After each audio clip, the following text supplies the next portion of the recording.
Napansin ko wala tong cover ngayon. Di ko narinig kung ano pang pinag-usapan nila pero base sa reaksyon ni Austin, pakiramdam ko problema na naman sa kumpanya. Nakita ko, nag-iba ang reaksyon ng mukha niya nung padapa akong umupo doon.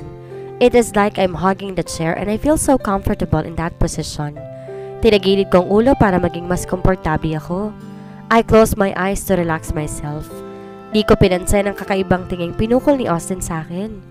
Nakita ko pang napanunokto at tila hindi inaasahan ang gagawin kong pag-upo doon. Bigla ako nakaramdam ng antok. Siguro dahil hindi ako nakapag-nap ngayong tanghali. Napagod din ako kanonood ng movies mula pa kanina. Inayaan kong sarili hanggang sa maramdaman ko na lang may umakap sa bewang ko mula sa aking likuran. Dinilat kong aking mata at gano'n na lamang ang pagkagulat ko nang mabungaran kong sobrang lapit ng mukha ni Austin sa akin. His midnight black eyes is staring at me intensely.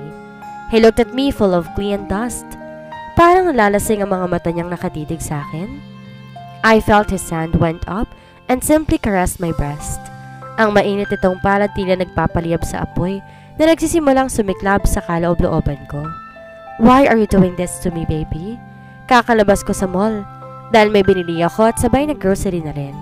Medyo malayo na ako sa main entrance kasi naglakad ako para makahanap ng taxi. Pinadilim na rin kasi at madami na rin naghihintay ng taxi sa tapat ng entrance. Di ko napansin yung oras kanina kasi nawili ako kapipili ng gulay at karne para sa lulutuin kong ulam. Ako lang mag-isa ngayon sa kondo dahil magdadalawang linggo na si Austin sa Davao. Napag-alaman ko nag-cancel ang isa sa mga investors nila doon at kailangan puntahan at personal niyang asikasuhin. Pero simula nang umalis to, isang beses ko pa lang siyang nakausap. Ilang text message nang nasend ko sa kanya pero wala ako natanggap kahit isang reply. Nung isang beses tumawag ako sa kanya, di ko to nakausap dahil babae ang sumagot. Ang sabi nakatulog daw si Austin sa sobrang pagod. Yun lang naman ang sabi at binabaan na ako ng phone. Nang subukan kong tawagan to, naka-off na ang phone niya. Parang pamilyar sa akin ang boses niya. Pero di ko na lang pinansin. Inintindi ko na lang baka masyadong busy. Baka malaki talaga ang problema sa kumpanya. Kaya hindi ko na lang din kinulit. Iintayin ko na lang kung kailan siya babalik sa akin. Sana lang hindi siya magtagal at maayos niya kaagad. Para naman di ako maboard. Naisipan kong mag-practice ng pagluto ng iba't ibang putahe. Sabi ni Austin madali lang. Mag-search lang daw ako sa YouTube dahil may mga videos naman daw. At yun ang ginawa ko. Kaya pumunta ako ng mall ngayon para bumili ng sangkap na gusto kong lutuin. May kabigatan tong mga pinamili ko pero kailangan kong makalayo sa pila para makahanap agad na masasakyan. Kung may jeep na daraanan, mag-jeep na lang din ako kahit nasiksikan pa ito basta kung anong unang dumaan sasakay na ako dahil malapit lang din naman tong mall sa condo ni Austin. Medyo malayo-layo na rin ang lakad ko ng pakiramdam ko may sumusunod sa akin. Sinubukan kong baliwalain ito, ngunit pakiramdam ko ako talaga ang pakay niya. Huminto ako na mapansing ilang metro na lang ang layo nito at nagkataon pang wala akong kasabayang naglalakad. Halos lakad takpong aking ginawa pero naging mabilis din ang hakbang nito. Nagsisimula nang bumundol ang kaba sa aking dibdib pero pilit kong pinatatag ang sarili. Kamusta ka, Angelo? Napako ko sa kinatatayuan nang marinig ang mahinang boses sa aking likuran. Pakiramdam ko ilang hakbang ang distansya nito sa akin dahil klarong-klaro sa pandinig ko ang pagtawag niya sa aking pangalan. Pero kahit na hindi pa ako lumingon, kilalang kilala ko ang nagmamay-ari nito.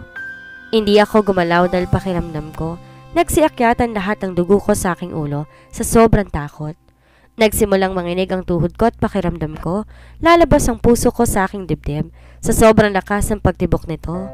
Paano niya ako natuntun? Nilibot ko ang tingin sa paligid para tingnan kung kanino ko pwedeng humingi ng tulong.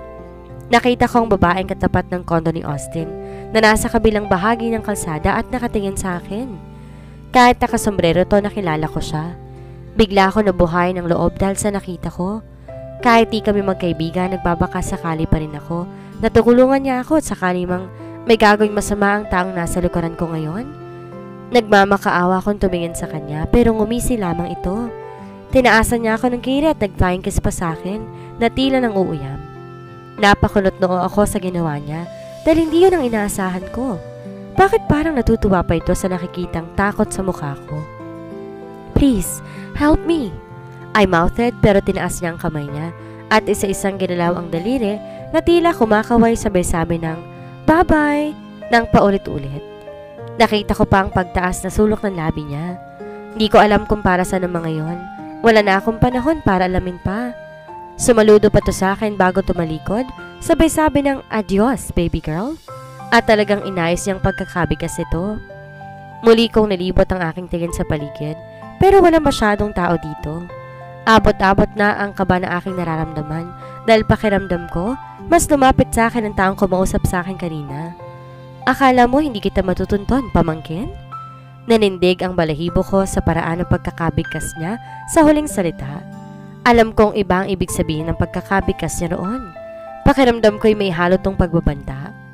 Dahan-dahan akong pumihit paharap sa kanya at ganoon na lamang ang pagkagulat ko na makita kong pilat sa kaliwang bahagi ng mukha niya. Para tong hiwa mula sa ibaba ng mata niya, pababa malapit sa pangitas niyang labi. Ibang-iba ang anyo niya sa dating anyo nito noon. Mas pumayat si Chong ngayon. Ang dating maiksing buhok hanggang balikat na. Di maayos ang damit at nangingitim din ang palibot ng mata. Halos di ko siya makilala dahil sobrang humpak ang pisngi niya at parang wala sa tamang ayos. Chong, mabutit kilala mo pa ako. Aniya sabay lapit sa akin.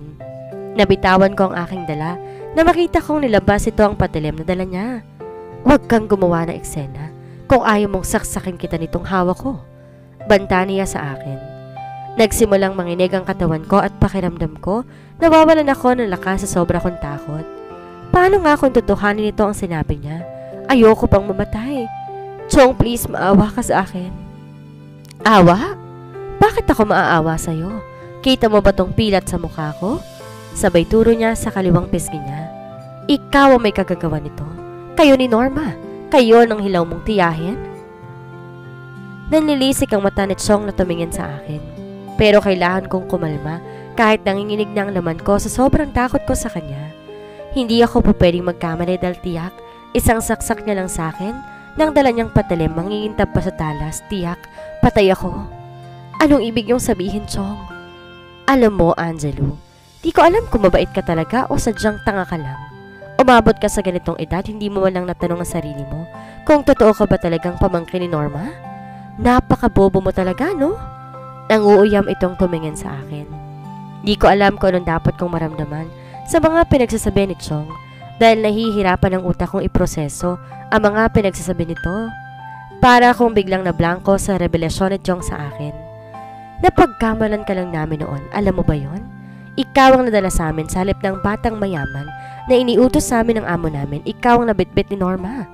Palpak ang pagkakakidnap namin.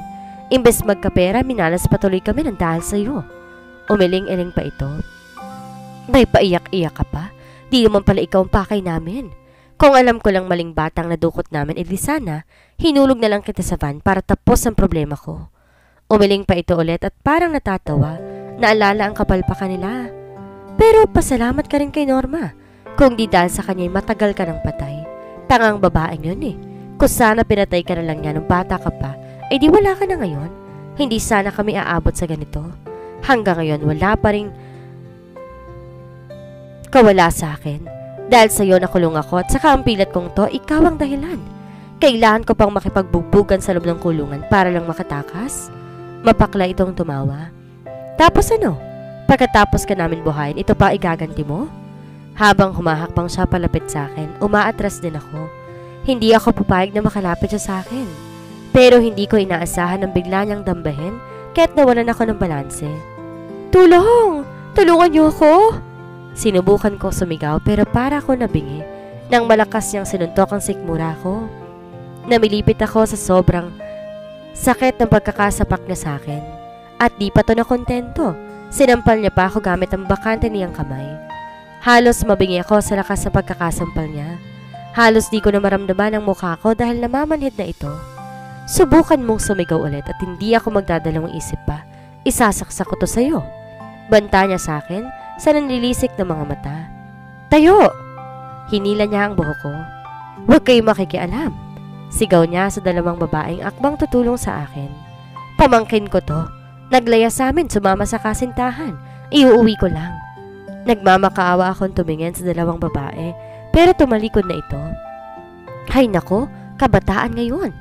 Dinig kong sabi ng isa bago sila lumakad palayo. Akala ko pa naman ano nang nangyari. Sagot ng kasama niya, tsaka nag-appear pa silang dalawa. Nagpumiglas ako pero naramdaman ko. Diniin niya ang dulo ng patalim sa tagiliran ko. Nakaramdam ako ng kirot. Siguro nasugatan ako kagagalaw ko. Isa na lang, Angelo. Isang maling galaw mo pa, itatara ko na to sa'yo. Huwag mo akong sasagarin. Please, Chong, maawa ka sa akin. Hindi na ako makapagsalita ng maayos dahil naninigas na ang pangako. Huwag kang mag-alala. Paliligayahin naman kita. Matagal na kitang gustong tikman, pero ang gurang na Norma, bantay sarado ko. Ang sarap mo pa namang tingnan. Matagal na kitang pinagnanasahan, alam mo ba yon? Tama naman pala ang naging desisyon ni Norma. Napalakihin ka dahil tingnan mong sarili mo ngayon. Napakaganda mo at napakaganda pa ng katawan mo. Ang sarap-sarap mo, Angelo. Ilang gabi din akong nagpapantasya sa'yo. Di lang ako makahanap ng pagkakataong pasukin ka sa salid mo. Palagi nakabantay ang bisit na Normang yon. Nagsitayuan ang balahibo ko sa batok nang ilapit ito ang labi niya sa tenga ko. Marahan pa niyang hinaplos ang kabilang balikat ko habang hinihila ko nito palayo sa maraming tao. Ilang di pa na lang malapit na kami sa isang eskinita at kapag naipasok niya ako doon, hindi na ako makakalabas pa. Kailangan ko makatakas kay Chong. Kahit nanginginig at nanghihina ako, huwag kang mag-alala. Masasarapan ka naman sa gagawin ko. Sigurado akong titirik ang mata mo sa sarap. Magaling ako sa kama, Angelo, kaya nababaliw ang tiyang mo sa akin. Paliligayahin muna kita bago kita papatayin, Angelo. Pero bago pa niya matapos ang sasabihin, sinuntok ko na siya sa lalamunan niya. Inubos ko yung lakas ko para sa suntok na yon, kaya nawalan siya ng balanse at nabitawan niya ako. Mabilis akong tumakbo papalayo sa kanya at nagkataon naman may taksing dumaan. Pinara ko to at laking pasalamat ko nang huminto ito. Ilang di pa na lang ang layo ni Chong sa akin. Angelo! Saktong pagkakandado ko sa pinto na naabutan niya ako. Manong, please, tulungan mo ako. Pagmamakaawa ko sa driver. Mabutit nilak ng driver ang pinto kaya kahit anong kalampag ni Chong, hindi niya to nabuksan. Siguro nakita nitong totoo ang takot na naramdaman ko, kaya mabilis nitong pinasibad ang taxi niya. Nakita ko pa humabol sa Chong pero pinaharurot na ng driver ng taxi palayo. Anong problema, Ining? Doon na ako napahagulhol. Parang bumalik lahat ng sinabi ni Chong sa akin. Bumalik lahat ng sinabi ni Chong sa akin kanina. Buong buhay ko pala puro kasinungalingan. Nanlalambot ang aking buong katawan. Kumikirot ang tagiliran ko. Noong tiningnan ko to, matalim pala ang sugat gawa ng pagkakadikit ng patalim ni Chong. Dugoan din ang damit ko pero bali wala ang sakit mula sa sugat ko kumpara sa sakit ng puso ko ngayon. Parang binibiyak ang dibdib ko na hindi ko maintindihan. Pakiramdam ko parang wala akong pagkakakilanlan. Para akong basura na hinayaan na lang nilang mawala sa kanila. Di ba ako mahalaga sa kanila? Bakit umabot ako sa ganitong edad nang hindi man lang nila nahanap? Sino ba talaga ako? Bakit ako pinabayaan ng mga tunay kong magulang? Bakit nila ako kinalimutan? Umiiyak na tanong ni Angelo sa sarili. Angelo's POV. Inihinto ni Manong saglit ang taxi na minamaneho nito. Siguro kanina pa nito napapansing nahihirapan na akong huminga sa sobrang pag-iyak ko. May kinuha itong tubig tsaka inabot sa akin. Nakakayaman pero tinanggap ko ito. Nakita niya na hirapan akong buksan ang takip, kaya nilahad ng kanyang kamay para kunin ulit ito sa akin para mabuksan niya. Nagpasalamat ako sa kanya at agad kong ininom ito. Kahit pa paano lumuwag konti ang aking dibdib pagkatapos ko uminom ng tubig. Nakita ko napasulyap siya sa tagiliran ko at ganoon na lamang ang panlalaki ng mga mata niya na makitang dugoan ang aking damit. Kailangan mong magamot, Ining, dadaling kita sa ospital. Aniya pero agad akong umiling. Di ako pwedeng pumunta ng ospital dahil mas masali ako mahahanap ni Chong doon. Mas mabuting didiretso ako sa kondo at ako na lamang ang magagamot itong sugat ko. Sabi ko sa kanya ang address ng kondo ni Austin para ihatid niya ako doon. Nag-aalangan pa to pero sabi ko kaya kong gamutin ang sarili ko. Habang bumabiyahe kami, kinuha ko ang panyo sa aking bulsa at tiniin sa sugat ko para hindi to masyadong dumugo. Kinuha ko ang aking phone gamit ang bakanting kamay ko para tawagan si Austin. Pero gano'n na lang ang pagkadismaya ko dahil naka-off pa rin ang phone niya hanggang ngayon. I tried to dial it again but still, sinubukan kong tawagan si Gab pero gano'n din. Nakapatay rin ang cellphone niya. Wala akong choice kundi tatagan ang sarili ko. Wala na ako ibang mapupuntahan. Hindi ko rin makontakt ang phone ni Gina. Kaya ko to. Kakayanin ko. Pagpapalakas ko sa aking sarili. Pagdating namin sa tapat ng kondo, mabilis ko binigay sa driver ang aking bayad. Hindi niya pa sana ito tatanggapin, pero nagpamilit ako. Hindi ko na hinintay ang sukli ko. Pasalamat ko na rin sa pagtulong niya sa akin na makatakas kay Chong. Nagmamadali akong lumabas at halos takbuhin ko na ang lift, pero natigil ako nang pigilan ako ng gwardiya at ng receptionist. Bakit po? Pasensya naman pero may instruction kaming bawal na po kayong pumasok sa unit ni Mr. Valderrama. Sabi ng guard. Bakit po kuya? Sa unit niya po ako nakatira. Ito po yung keycard ko. Tsaka alam ko rin yung passcode niya. Magalang kong sagot.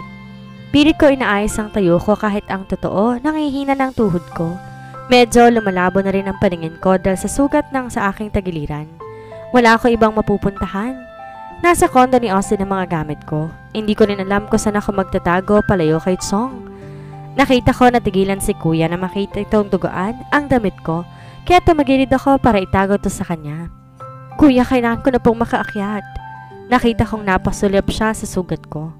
Please kuya, kahit tawagan mo si Austin, i-check mo sa kanya. Siya ang nagpatira sa akin sa flat niya. Bahagya pa ako napapikit dahil kumikirot na talaga ang sugat ko. Ma'am, pasensya na po pero utos po to ni Madam Kailin. Nasa unit na po siya ni Sir Austin ngayon, sabat ng receptionist. Kung gusto niyong pasamahan ka na lang namin para kunin ang mga gamit mo sa itaas. Kita ko ang awa sa mga mata nila. Alam kong kilala niya ako dahil ilang beses na kaming nagingitian sa tuwing bumababa at dumadaan ako dito sa kanila. Saglit, tatawagan ko si Austin. I dialed his number, pero kahit ilang beses ko pang gawin yon, tayong answering machine lang ang sumasagot. Nagsisimula na akong mawala ng pag-asa. May pera pa naman ako, ang problema ko lang baka mahanap ako ni Chong. Natatakot ako sa kaya niyang gawin sa akin. Base sa mukha niya kanina, alam kong hindi ito titigil hanggat di niya makuha ang gusto niya. Ang makaganti sa akin at gawan ako ng masama. Anong gagawin ko ngayon? Lalo akong nahihirapan dahil sa kalagayan ko. Pasensya na ma'am, pero kailangan niyo na pong magdesisyon. Kung gusto niyo, pasamahan ko kayo, pero kung ayaw niyo naman po, pwede na po kayo lumabas dito bago pa kayo maabutan ni Madam. Kasi kabilin-bilin niya sa amin, bawal kayong tumungtong dito, kundi kami ang mawawalan ng trabaho. Napagdesisyonan kong harapin si Madam. Baka sakaling mapakiusapan ko pa ito. Kahit ilang araw lang. Kahit hanggang makabalik lang si Austin. Kasama ng guard, umakyat kami sa unit ni Austin. Ngunit ganoon na lang ang pagkabigla ko na makita ko, nakakalat lahat ng mga gamit ko sa labas ng unit niya. Para tong mga basura na tinapon na lang basta-basta. Naiiyak ako habang nakatingin sa mga gamit ko. Pinaghirapan ko kasi ang mga yon. Inalagaan ko ang mga yon, kahit hindi ito mamahalin. Pero pinapahalagan ko ang mga gamit ko dahil bunga to ng paghihirap ko. Kung wala tong halaga sa kanila, mahalaga to sa akin dahil binili ko ang mga to gamit ang sahod ko. Nakabukas ang pintuan at patuloy na pinagtatapon ng mga tauhan na kasama ni Madam ang iba ko pang mga gamit. Kahit masakit ang tagiliran ko, umupo ako para sinupin ang mga gamit kong nagkalat. Halos di na ako makakita ng maayos dahil sa sobrang dami ng luha na naipon sa aking mata. Parang pinipiga ang puso ko habang iniisa-isa kong pulutin ang mga ito. Didn't I tell you not to allow her to come here?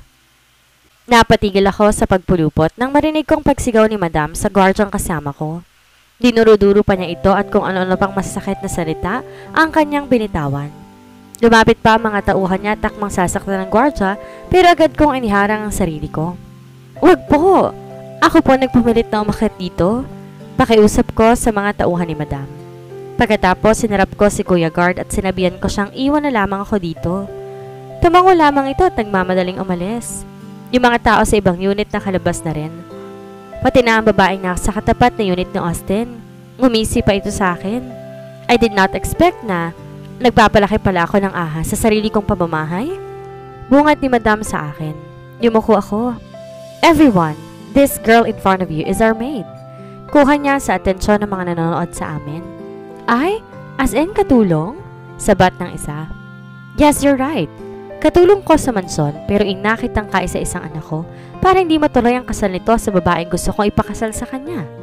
Ambisyosa ka, girl. Natatawang sabat naman ng isa pa. Look at her. She has the guts to stay here in my son's condo without my knowledge. Binilog niya ang ulo ng anak ko para maawa to sa kanya. That's what he did to my son. I know what this poor maid is. The reason why my son is angry at me now? Nilason niyang isipan ng anak ko para lumayo to sa akin. Sa amin na pamilya niya. Pero buti na lang nahimasmasan na to. Dumagundong ang boses niya sa buong hallway, kaya tinig to ng mga taong nakikiusyoso.